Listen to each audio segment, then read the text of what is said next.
Good morning. Ngasi se akoi gi thangju numit ko thangju numit ki card ki message yeng winner se thangju numit aha madan number se 93 lere aduga color dana amuba natraga market machu gumba black or purple gumba kai gumba dumaina sina bi bag ko aduga amana chak thongba da hapaya ba se thangju numit ki akoi gi trading amuba natraga akoi na acha thau gumba kai gumba drop ama mutang cheng shuba da kai da dumaina happy be yai ko sigi pot sima ado ko amada akoi ki card hum katang thok sare go numti gi dumaina lo thok dumaina ko 3 cards jagi ama khanbira se shaishagi ko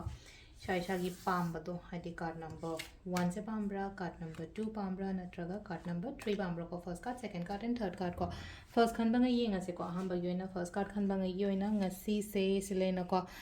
ningba khotpa thungo hain lai ko day of achievement and thai che ko card che ko day of achievement and lai ko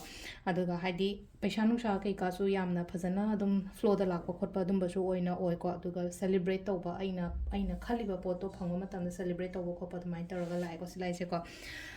akoi gi crystals and ko red color gi crystals kumba sijina bi ko red jasper red carnelian adagi akoi gi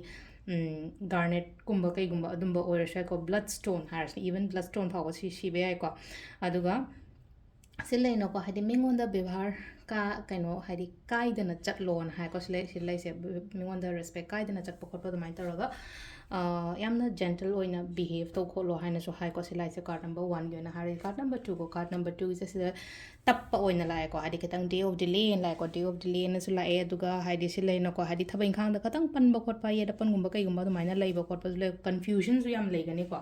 ngasi gi oina haraga de hadi confusion aina haiba ga de hadi kanoma to matam da hadi tawsira tawrusha ningjing mangjing na ba khotpa mai taraga alo thangja budi oire amuba gumba kai gumba hai shetlo bude ha ko nupi na seli ji da angobo ni na ko no yaraga di angobo gumba selo angobo sina hadi clear oina ko pose clarity ma kari ma lakna ba hona bada number 2 khan ma ngai oin le ko number 3 ko last ki sina hadi ko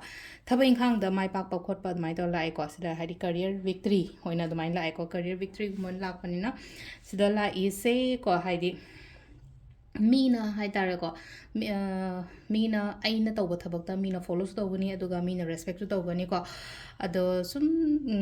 अखोइगी crystals जगह हाइदि रोज quartz गुम्बा कईगुम्बा सिनो ngasi रोज quartz गुम्बा सिनो हाइदि pink colour light colour गुम्बा सुदुम dress ता set पखोट पयाय को कशु कायदे को अदो सिसिना कोई कार्ड की मैसेज लेदे टाइमिंग सो पे दिएंगासे को हाइदि टाइमिंग सिना अयु की पुंग 3 का मिनिट निफु तरे तेना 9 का मिनिट 53 पाउंग लेरे को अदगी मोबुंग 38 का मिनिट कुमा थोय देना पुंग 3 का मिनिट 55 पाउंग लेरे को अदगी पुंग 5 का मिनिट 3 तेना 3 का मिनिट 55 पाउंग लेरे अदगी 9 का मिनिट 19 देना